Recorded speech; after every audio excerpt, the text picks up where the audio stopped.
오늘 주 하나님의 말씀입니다. 사도행전 27장 1절에서 26절까지의 말씀 한 절씩 교독하겠습니다. 사도행전 27장 1절에서 26절까지의 말씀입니다.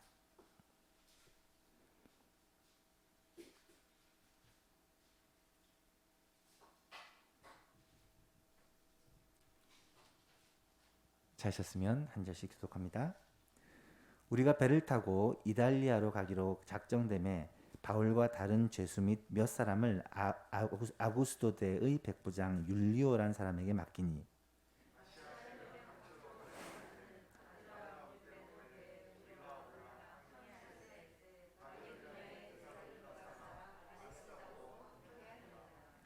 이튿날 시돈에 되니 율리오가 바울을 친절히 대하여 친구들에게 가서 대접받기를 허락하더니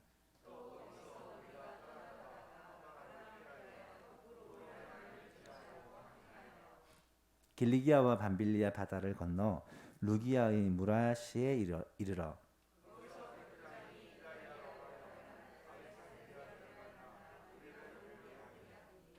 배가 더디 가 여러 날 만에 간신히 니도 맞은편에 이르러 풍세가 더 허락하지 아니하므로 살몬의 앞을 지나 그레데 해안을 바람막이로 항해하여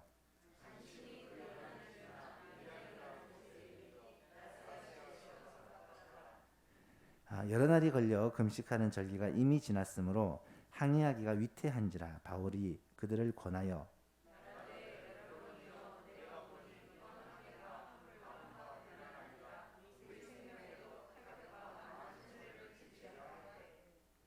백부장이 선장과 선주의 말을 바울의 말보다 더 믿더라.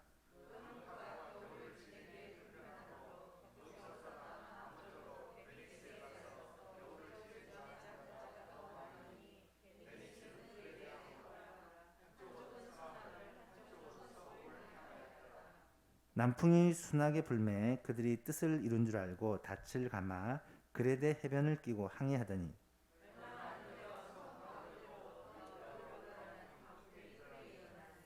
배가 밀려 바람을 맞추어 갈 수 없어 가는 대로 두고 쫓겨가다가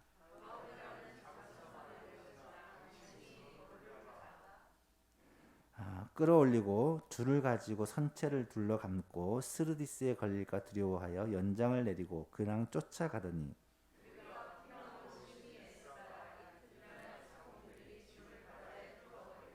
사흘째 되는 날에 배의 기구를 그들이 손으로 내버리니라.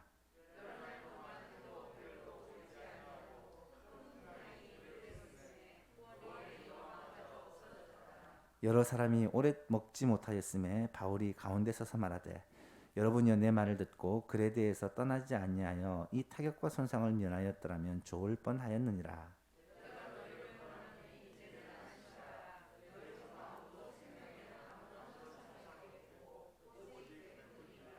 내가 속한 바 곧 내가 섬기는 하나님의 사자가 어젯밤에 내 곁에 서서 말하되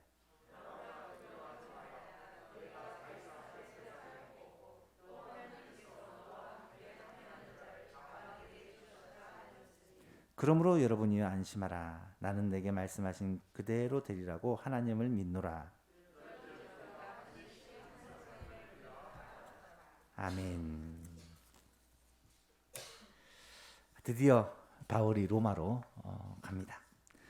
바울은 3차 전도행을 마치고 예루살렘 성전에서 체포가 되고 나서 무려 5번의 재판을 받았다라고 말씀을 드렸습니다. 여러분 중에 재판을 받아보신 분들이 계실지 모르겠는데요. 얼마나 무섭고 두려운 게 재판입니까? 그것도 자기를 변호하는 자기 편은 한 명도 없고 전부 다 자신을 고발하고 자신을 죽이려는 사람들로 가득 둘러싸여 재판을 받는 이 바울. 자기 자신의 무죄를 스스로가 다 증명해야 되는 그런 참 위기 가운데 재판을 계속해서 받게 됩니다. 그런데 참 놀랍게도 바울은 그 재판의 자리에서 자신이 무죄다라는 것을 증명하기 위해 온 힘을 기울인 것이 아니라 오히려 재판의 자리에 앉아있는 사람에게 예수님 전하기 위해 힘을 쏟는 것을 우리는 보게 되었다라는 거예요. 바울을 보면서 이 말씀이 생각이 나요. 디모데후서 4장 2절 말씀. 너는 말씀을 전파하라. 때를 얻든지 못 얻든지 항상 힘쓰라. 범사에 우리 자문과 가르침으로 경책하며 경계하며 권하라. 하나님의 말씀을 증거하기 위해 모든 상황과 모든 순간을 다 애를 쓰는 이 바울의 모습. 이 모습이 어쩌면 진정한 그리스도의 제자의 모습, 복음 전파자의 모습이 아닌가라는 생각을 하게 됩니다. 5번의 재판 중에 첫 번째 재판은 유대인들의 고소로 사실은 저 멀리 에베소에서 온 사람들이 처음에 바울을 향하여 이야기를 했고 이 성전에 있던 사람들이 갑자기 벌떼처럼 일어나 바울을 붙잡고 바울을 향해 돌을 던지려고 하죠. 그래서 천부장 루시아가 급하게 파견되어 이 소동을 잠재우고 루시아 앞에서 먼저 신문을 받고 재판을 받습니다. 두 번째는 루시아가 이게 내가 다룰 문제가 아니고 유대인의 법정에 가서 다뤄야 되겠다 싶어서 사내들인 공회를 소집하고 사내들인 공회 앞에 바울이 서게 되죠. 세 번째는 가이사랴로 밤에 급하게 옮겨져서 이 가이사랴에서 총독 벨릭스 앞에서 재판을 받는 장면이 나타납니다.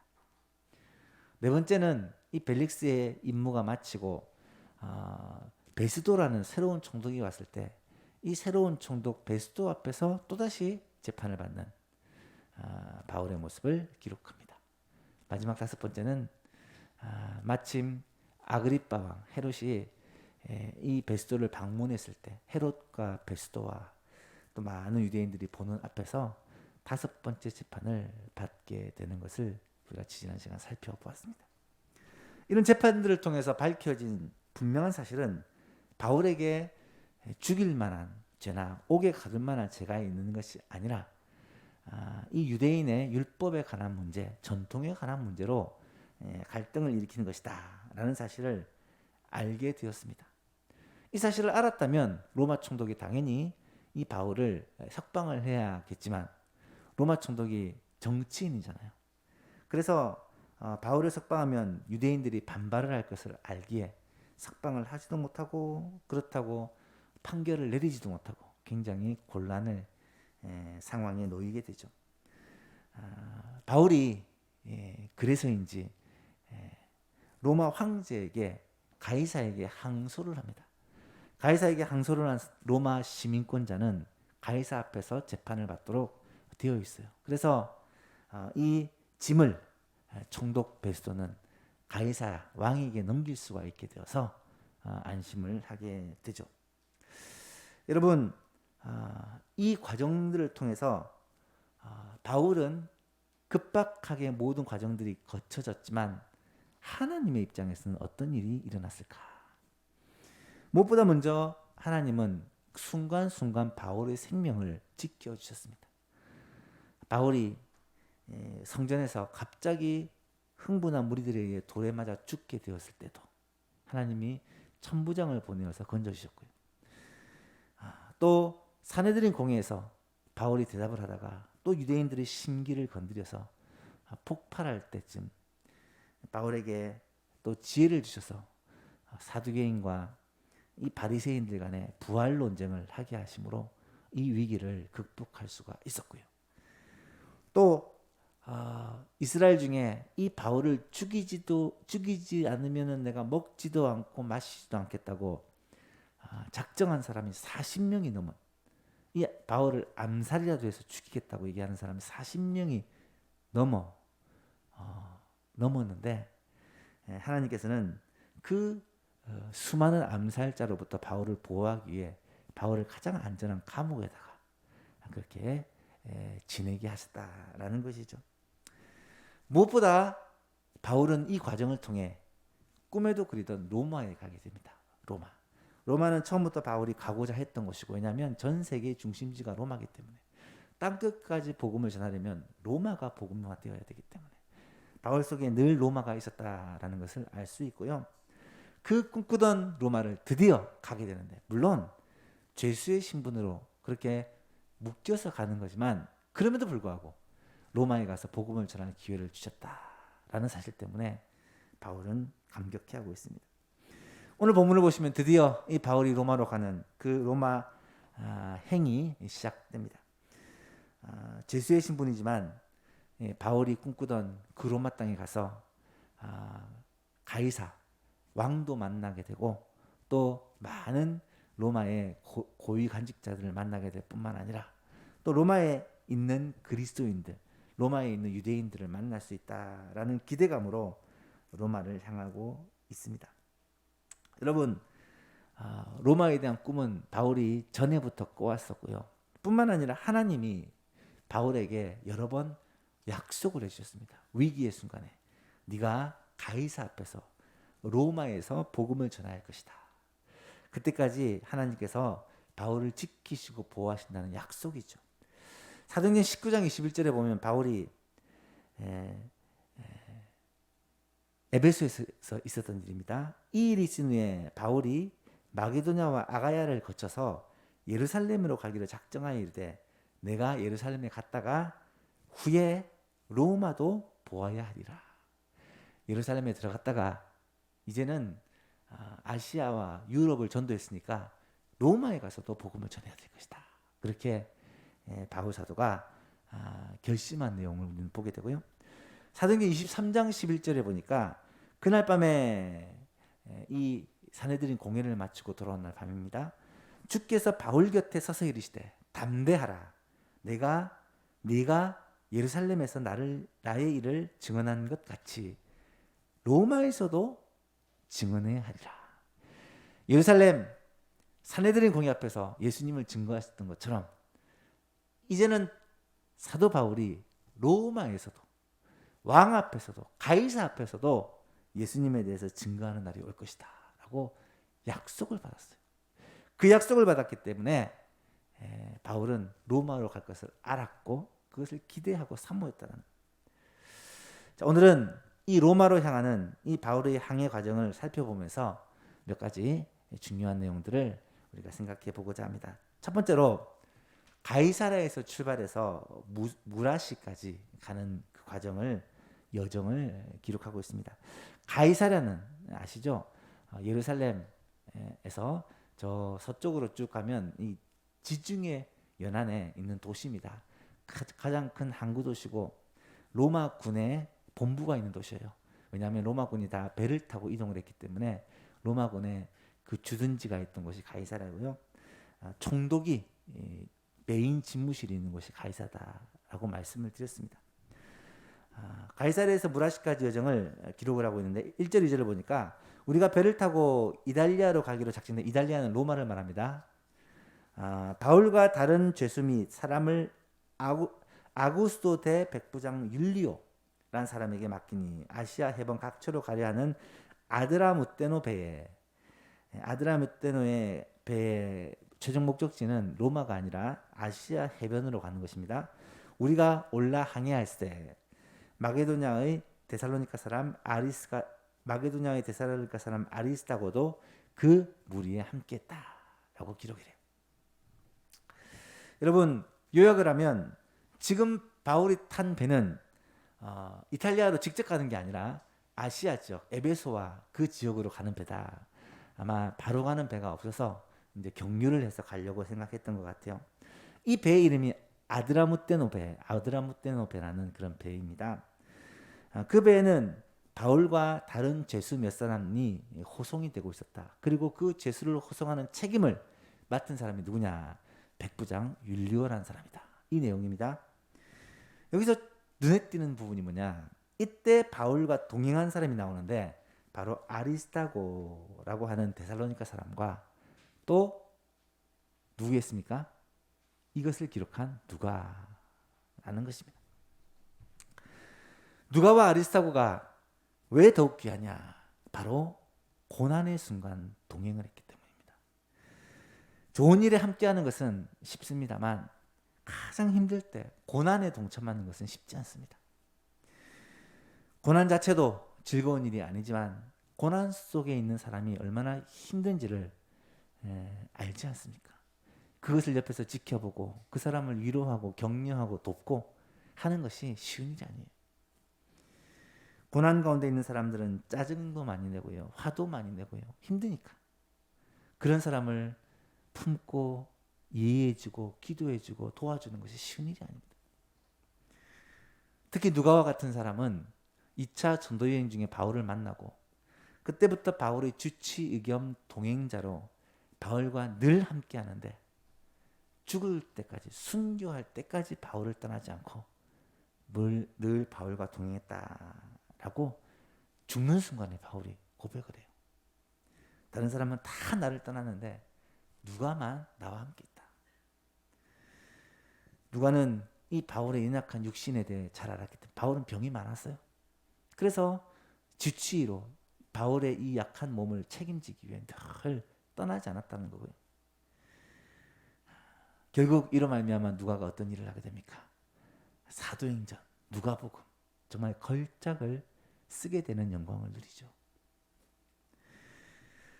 바울과 같이 계속 동행하지 않았더라면 이 사도행전을 절대로 기록할 수가 없었을 것입니다.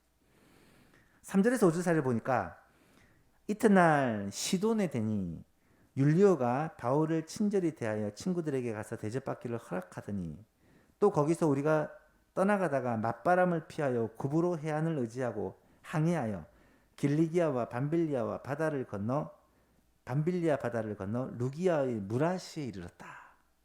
여러분, 이런 이 여정을 눈으로 안 보고 글로만 읽으면 몰라요. 우리가 앞에 1차, 2차, 3차 여행도 지도를 통해서 이 여정들을 보았듯이 이것도 여정을 좀 지도를 통해서 볼 필요가 있습니다. 그래서 준비했습니다. 우리 지도 한번 띄워주실래요? 4차 전도여행 혹은 로마 여행이라고 하는 이 여행의 여정입니다. 가이사랴에서 출발해서 하루 있다가 시돈에 도착합니다. 시돈, 두로와 시돈, 이 이스라엘에서 아주 가까운 이방 땅입니다. 이곳에 잠시 머뭅니다. 이때 율리오가 바울에게 자유를 주어서 친구들을 만나 그렇게 접대도 받고 격려도 받게 하고 했다라고 기록을 하죠. 시돈을 떠나 위에 보이는 이 섬이 구브로 섬입니다. 1차 전도여행 때 들렸던 그 구브로 섬. 이 구브로 섬 3절 말씀에 보니까 4절 말씀에 보니까 맞바람을 피하여 구브로 해안을 의지하고 항해했다. 여러분, 이 주중의 연안이 우리와 위도가 비슷해요. 우리하고 위도가 비슷하면 편서풍대예요. 서풍이 주로 붑니다. 그러다 보니까 지금 로마로 가려면 서쪽으로 가야 되는데 맞바람을 맞고 가야 되는 거예요. 이 당시 배는 동력선이 아니기 때문에 결국은 이 바람을 이용해서 가야 되는데 바람을 그냥 순풍 타고 가면 금방 가겠지만 이 바람을 거슬려 가는 게 쉬운 일이 아닙니다. 이 도수의 각도를 조절해 가지고 그 바람을 거스리면서 가야 되는 것이 굉장히 더디고 늦고 또 힘든 그런 항해였다는 거죠. 맞바람을 직접 맞는 게 힘드니까 이 구브로 섬하고 그다음에 밤빌리아는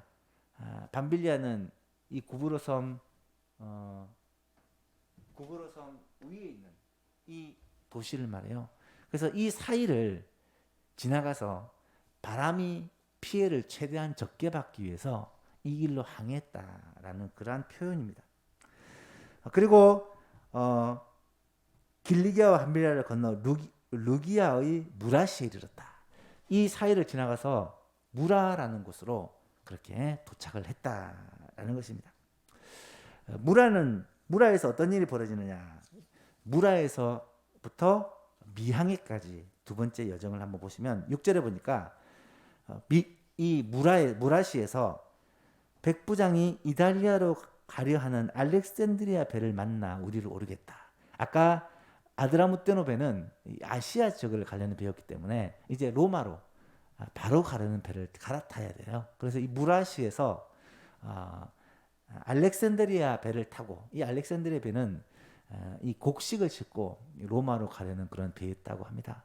그 배를 얻어 타고 가게 된 것입니다. 물론 싹스를 주고 가게 되는 거죠. 배가 더디 가서 여러 날 만에 간신히 니도 맞은편에 이르러 풍세가 더 허락하지 아니하므로 살모네 앞을 지나 그레데 해안을 바람막이로 항해하여 간신히 그 연안을 지나 미항이라는 곳에 이르니, 이 무슨 말인지 절대로 모릅니다. 읽어도. 근데 이 그림을 보면 쉽게 이해가 돼요. 보십시오. 무라에서 출발해서 아까 말했던 것처럼 서풍을 거스려서 그 바람을 반대 방향으로 가는데 이 배가 안 나가는 거예요. 이 알렉산드리아 배는 큰 배입니다. 배가 크면 이 바람의 힘을 가지고 나가기가 쉽지가 않아요. 역풍을 거스르면서 가야 되니까 더 힘든 거예요. 그래서 많은 시간이 가도 배가 잘 안 나가니까 어떻게 하냐면 이 바람의 저항을 제일 작게 받기 위해서 섬 사이를 가는 거예요. 섬 사이를. 이 섬이 크레타 섬인데 여기는 그레데 섬이라고 나와요. 이것도 이제 쿠프로스, 사이프러스 섬인데 구브로라고 표현하고, 현대어와는 조금 다릅니다. 이 그레데 섬 사이를 가는데 이 살모네와 그리고 그레데 섬 사이에 이 좁은 지역을 지나서, 왜냐하면 바람의 저항을 좀 덜 받기 위해서 그렇게 지나가지고 그레데 섬을 타고 쭉 가다가 그레데 섬 가운데쯤에 있는 미항이라는 도시에 도착을 하게 된 것입니다. 지금 이 섬 사이를 지나가는 이유는 단 한 가지, 이 바람 저항을 적게 받기 위해서. 바람을 섬이 막아주기 때문에 그렇게 했다라는 것이죠. 아드라 무테노베는 이제 아시아로 가는 배이기 때문에 이제 이탈리아로 가는 배를 타기 위해서 배를 갈아탄 거잖아요. 큰 배, 이 배는 276명의 사람들이 탈 정도로 큰 배예요. 그 큰 배를 타고 가다 보니까 바람의 저항을 더 막 받고 그만큼 이 항해가 길어지게 된 것입니다. 그래서 이 미항이라는 도시에 아주 우여곡절 끝에 그렇게 도착을 하게 된 것입니다. 시간이 꽤 많이 흘렀던 것 같아요. 그런데 여기서 한 가지 문제가 생깁니다. 9절 이하에 보니까 여러 날이 걸려 금식하는 절기가 이미 지났으므로, 금식하는 절기는요, 이 유대인들의 대속죄일 7월 10일 대속죄일을 의미합니다. 이럴 때 이제 우리 꽃길을 보신 분들은 대속죄일이 뭐다 이렇게 알 수가 있죠. 7월 10일에 이 금식하는 절기가 있거든요. 그 절기를 이미 지났다라는 말은 지금 오늘날로 얘기하면 10월 정도가 들어선 거예요. 대속죄일은 유대 이 원로 7월인데 우리나라로 하면 10월 정도입니다. 10월부터 12월 사이가 항해가 거의 하기 어려운 그런 상황이라고 합니다. 이 지중해 지역에. 지금은 뭐 상관없죠. 지금은 철선이고 다 동력이 있기 때문에. 그 당시는 이 10월에서 12월 사이가 제일 힘들 때. 그래서 겨울을 보통 쉬고 한 해가 지나고 난 다음에 그렇게 간다라고 합니다. 그래서 바울이 그들을 향해서 말을 합니다. 여러분, 내가 보니 이번 항해가 하물과 뱀뿐만 아니라 우리 생명에도 타격과 많은 손해를 끼치게 될 것 같습니다. 그렇게 사람들에게 이야기를 합니다. 그랬더니 백부장은 로마 군대 백부장이기 때문에 이 또 죄인들을 호송하는 중이기 때문에 이 배에 좀 권위를 갖고 있는 것 같아요. 그래서 백부장이 이 바울의 말에 귀를 기울이지 않고 선주와 또 선장의 말에 귀를 기울였다라고 기록합니다. 여러분, 어쩌면 이것은 당연한 거 아니겠습니까? 바울은 그 죄인의 한 명인데, 바울이 아무래도 평생을 복음 전하면서 배를 많이 탔기 때문에 이 배의 지중해 바다에 대해서 잘 알고는 있었지만, 그래도 이 배의 선주와 선장은 이것이 직업이고 늘 다니는 곳이기 때문에 더 잘 알지 않겠습니까? 그래서 백부장은 당연히 선주와 선장의 말을 들었겠죠. 그들이 뭐라고 말하냐면, 그 항구가 미항이라는 이 항구예요.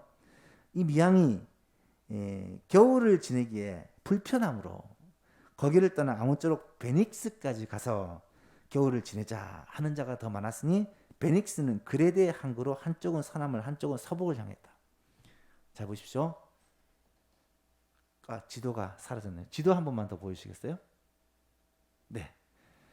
이 그레데 섬을 잘 보시면 그레데 가운데쯤에 미항이라는 이 항구가 있고요.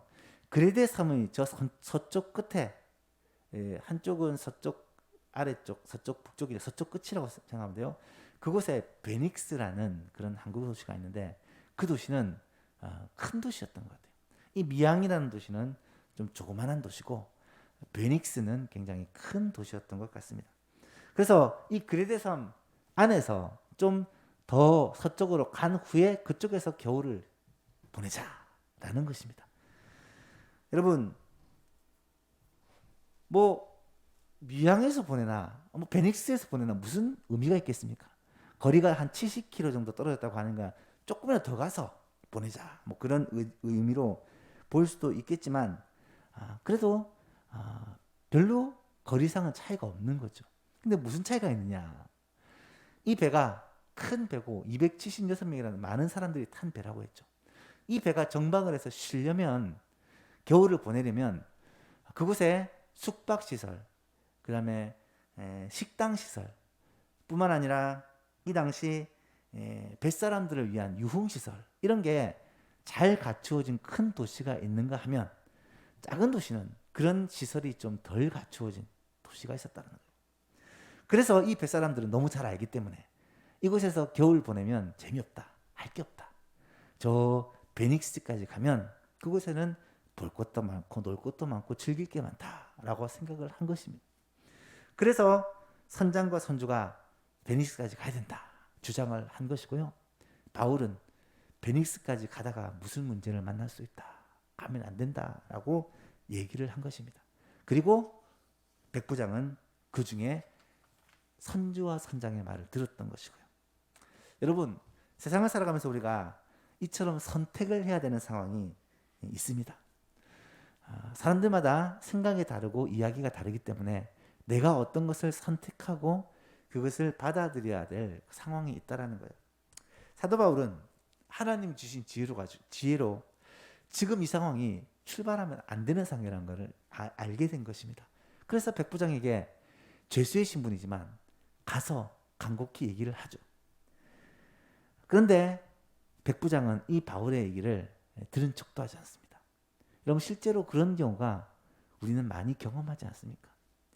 내 나름대로는 참 마음을 다하여 얘기를 해도 그것을 듣는 사람이 귀담아 듣지 않으면 끝인 경우가 많습니다. 사실 바울은 전문가가 아니고요. 바울은 이 일의 책임자는 아닙니다. 하지만 전문가라고 항상 옳은 결정을 하는 것은 아니고요. 다수가 선택한다고 해서 항상 좋은 결정을 하는 것은 아닙니다.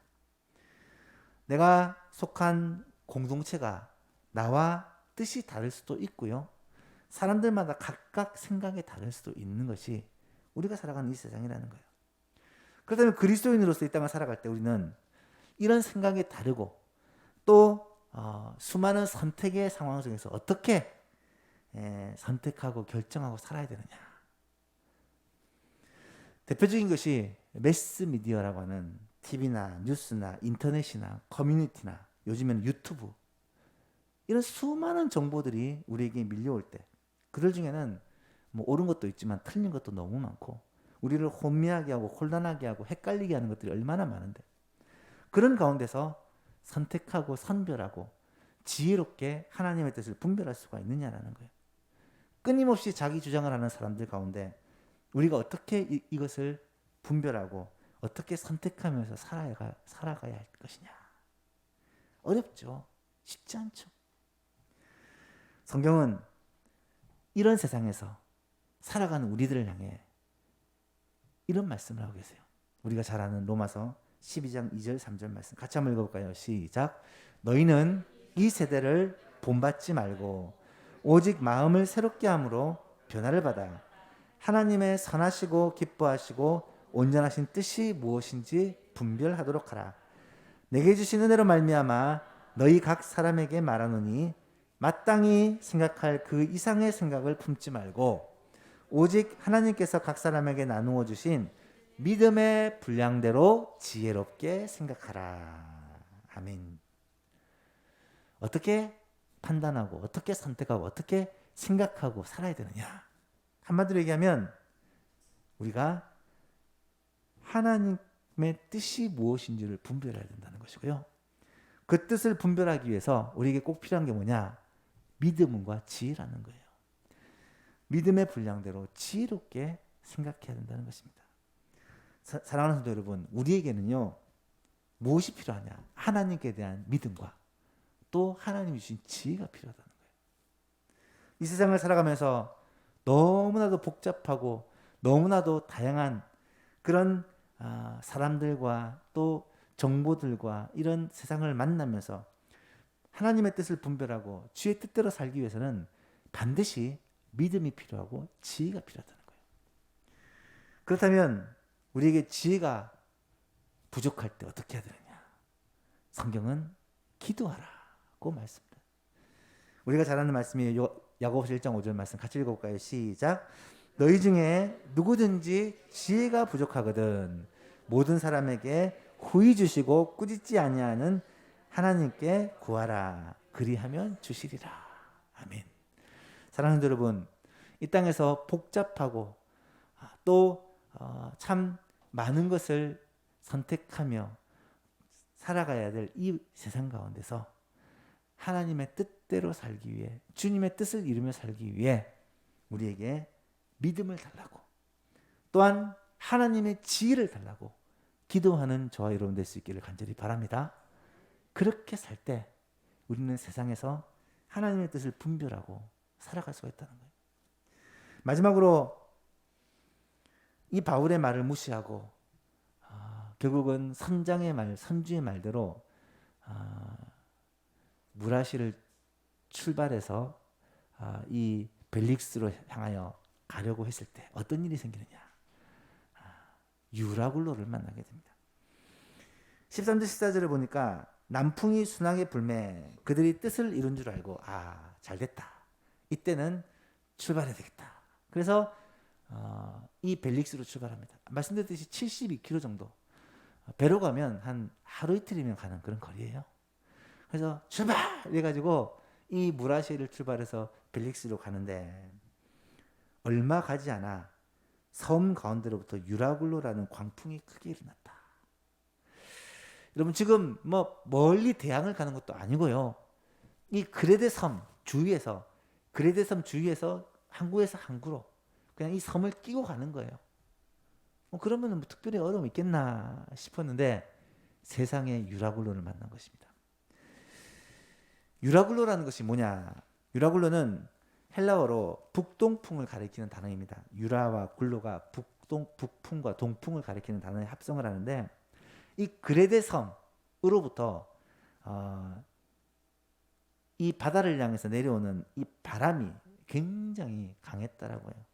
그 바람이 우리가 지금 오는 남풍하고 만나면서 이 바람의 방향이 변화하기 시작하면서 광풍이 되어버린 거예요. 미친 바람이 되어버린 거예요. 그래서 파도가 일고 폭풍이 일고 배는 흔들리고 배가 조정이 안 되니까 원래 이 해변을 따라 가려고 했는데 그냥 바다 한가운데로 그냥 배가 밀려나가 버린 것입니다. 뱃사람들은 정신을 차리지 못하기 시작해요. 15절 이하를 보니까 배가 밀려 바람을 맞추어 갈 수 없어서 가는 대로 두고 쫓아가다가 지금 통제가 안 되는 거예요.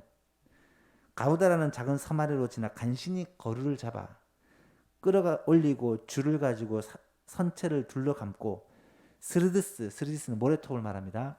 모래톱에 걸리면 부서지니까 그러지 않기 위해 연장을 내린단 말은 닻을 아마 내리고 가다가 좀 낮은 곳에 가면 걸리라고 했던 것 같아요. 그냥 쫓겨가더니 우리가 풍랑으로 심히 애쓰다가 이튿날 그리고 하루가 지난 거예요. 사공들이 짐을 풀어버리고 하루가 지났는데도 폭풍이 멈추지를 않았습니까? 그러니까 이 배에 있는 짐들을 풀어넣지 않으면 배가 자초할 수 있겠다 싶어서 짐들을 막 버린 거예요. 사흘째 되는 날 사흘 동안 이 풍랑이 계속되니까 배의 기구들을 그들의 손으로 버렸다. 배에 꼭 강에 필요하지 않는 기구들을 버리는 거예요. 배를 가볍게 하기 위해서. 얼마나 심각한 상황이었는지를 알 수가 있습니다. 여러 날 동안 해도 보지 못하고 별도 보지 못했다. 해도 보지 못하고 별도 보지 못한 말은 낮에도 계속 비바람이 쳤고 밤에도 계속 비바람이 쳤다는 말이에요. 큰 풍랑이 그대로 있음에 구원의 여망마저 사라졌다. 이제 더 이상 살긴 글렀다라는 마음이 들었다는 거예요. 여러분, 태풍이나 폭풍이나 몇 시간 동안 부는 것은 종종 있는 일입니다. 우리도 태풍이 지나갈 때는 몇 시간 동안 이 태풍의 영향권에 들어가면 조마조마하잖아요. 그런데 그 태풍이 하루가 지나도, 이틀이 지나도, 사흘이 지나도 계속된다 생각해 보십시오. 일주일 내도록 그 태풍이 계속된다고 생각해 보십시오. 얼마나 두렵겠습니까? 아마 소망, 희망이 끊어져 버리지 않았을까. 뱃사람들은 바다의 무서움을 더 잘 알기 때문에 이제 진짜 죽었구나. 아마 두렵고 절망을 경험했을 것입니다. 물론 이때 바울이 그들을 위로하고 다시 한번 힘을 내도록 하지만 다음 주에 살펴보도록 하고요. 여러분, 이런 일이 사실은 어떻게 해서 일어난 것입니까? 리더의 잘못된 선택으로 일어난 거죠. 이 율리오라는 백부장이 책임을 지고 있는데 그가 바울의 말을 들었더라면 이런 어려움을 겪지 않았을 것인데 선장과 선주의 말을 듣고 좀 더 겨울을 보내기 편하고 좀 즐거운 곳으로 가자. 70km만 가면 되니까, 하루길만 가면 되니까 가보자. 이리 간 것이 이런 화를 자초하게 되었다는 거예요.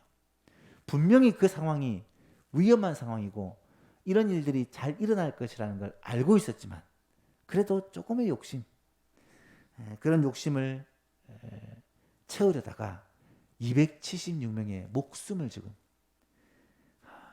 위험하게 만들어버린 이 잘못된 선택을 했다는 것입니다. 그렇다면 어떻게 해야 되겠습니까? 그 배에 타고 있는 사람들이 이 백부장과 선주와 선장을 향해서 항의하고 잘못을 추궁하고 원망하고 불평하고 하면 될까요?